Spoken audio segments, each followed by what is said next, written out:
Welcome to Hunters and Unicorns 2020 Mastery Mission. In this bonus recording, we welcome Stuart back to share a story relating to the topic that he shared in his first session with us.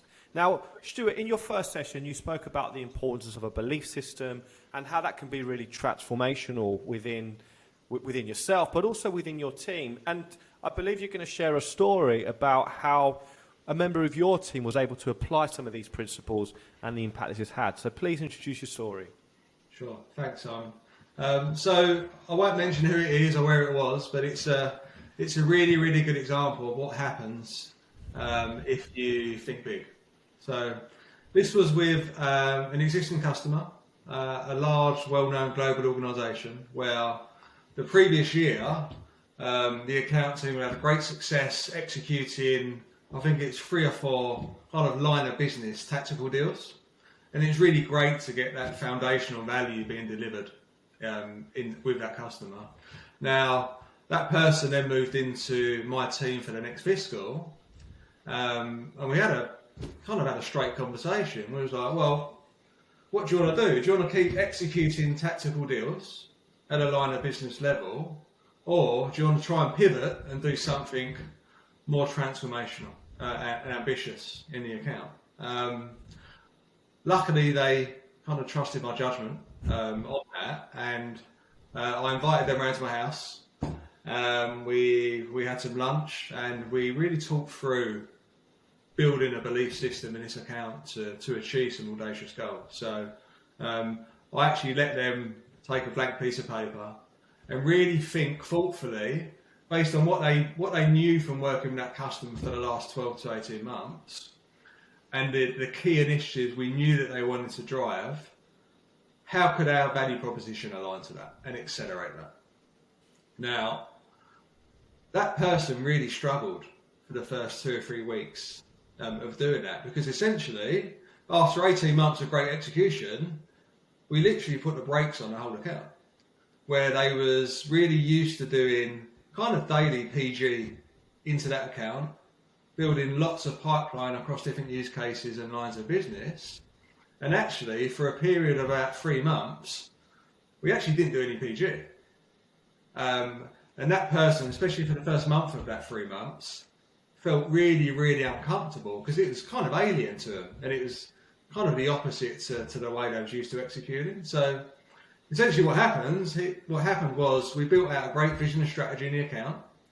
We spent some time validating that internally, locally, with our SE and wider team.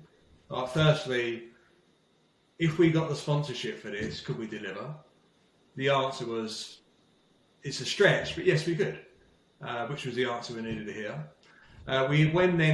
We had lots of champions with this customer, and we spent about 6 weeks meeting about 8 of those champions, really validating that vision and strategy. And we got lots of really, really good feedback, which was really important.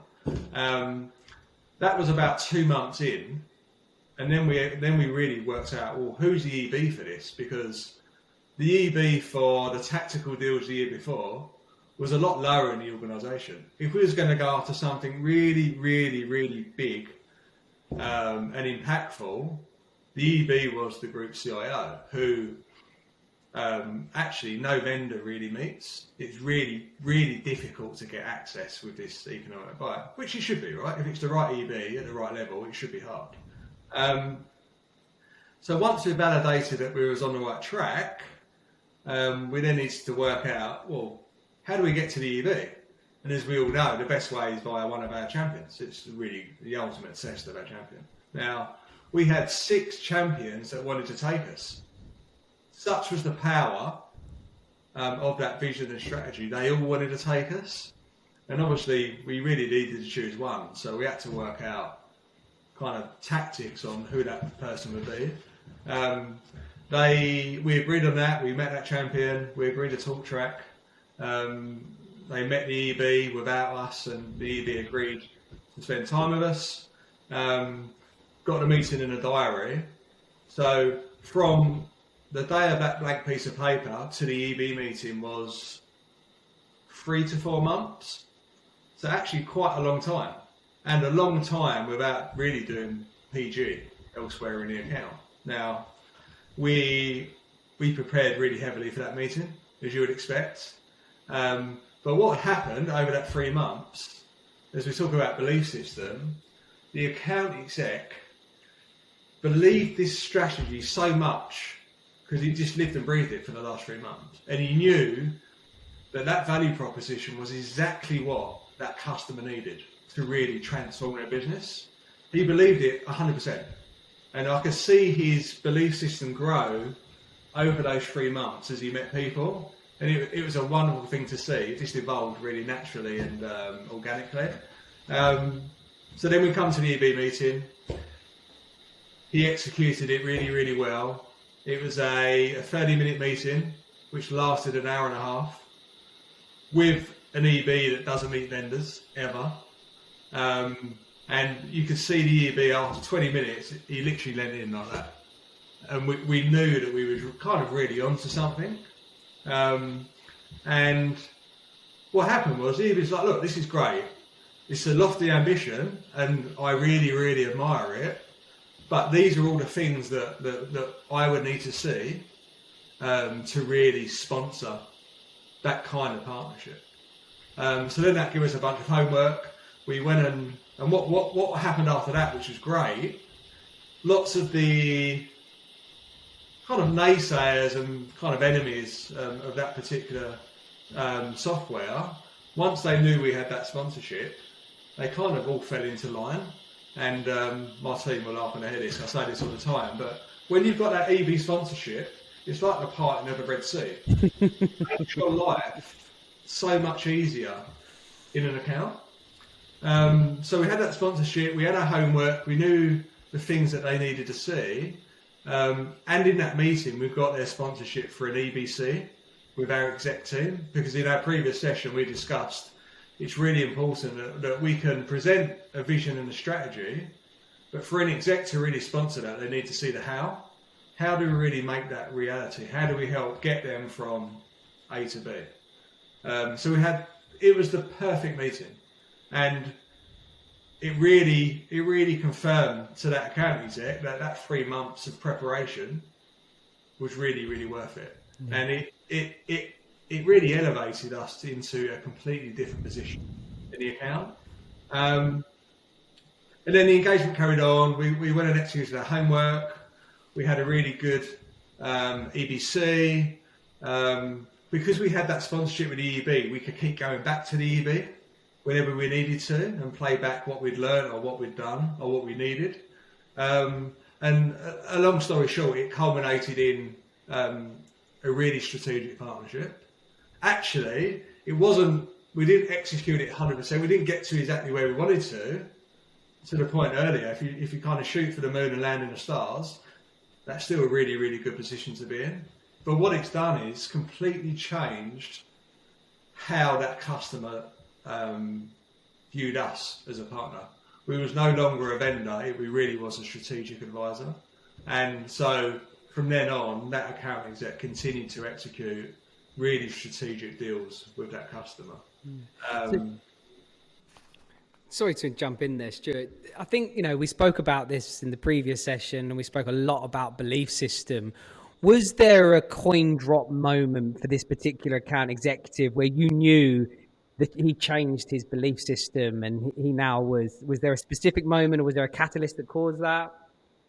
Yeah, it was. I'll never forget it. So it was about 6 weeks after we had the first discussion. And that first 6 weeks, I think the guy hated me. He literally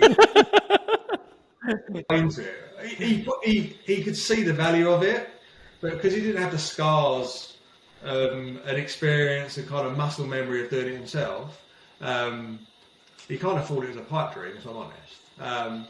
But it was a point where, about 6 weeks in, we met a couple of key people with that customer, and their feedback was like, this is what our organisation needs. If our group CEO saw this, he would want to partner with you.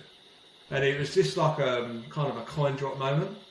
And I remember the account exec called me up after, And he was like, Stuart, I believe in this so much, I will do whatever it takes to execute this, because this is exactly what the customer needs. And honestly, it was an amazing moment. And then from that day on, his credibility in executing that vision and strategy with every single person that he met in that account was truly world class. They just believed him because he spoke their language and we aligned to the key outcomes they wanted to achieve. It was amazing, absolutely amazing. And you can guess that he does it every time now. Incredible, absolutely incredible story. If that doesn't align to everything that we spoke about in our previous, and give it a perfect example on how and the effects of this strategy, then I don't think anything else will. So yeah, thank you so much for sharing that story. Absolutely impactful. And again, Stuart, thank you so much for sharing so much of your wealth and wisdom and knowledge on our show. And it's been an absolute pleasure having you on. No, thanks, guys. It's been a real pleasure. I thoroughly enjoyed it. Thank you so much, Stuart. Absolutely, yeah, as Ollie said, really, really great, and amazing to hear the application of the concepts that you shared earlier. Fantastic. So look, to all our viewers and listeners, we really do hope you've enjoyed this session. If you've liked what you've heard, please share and subscribe. But again, a massive thank you to you, Stuart, for joining us today. And we look forward to welcoming everybody back for another mastery session soon. Take care, everyone.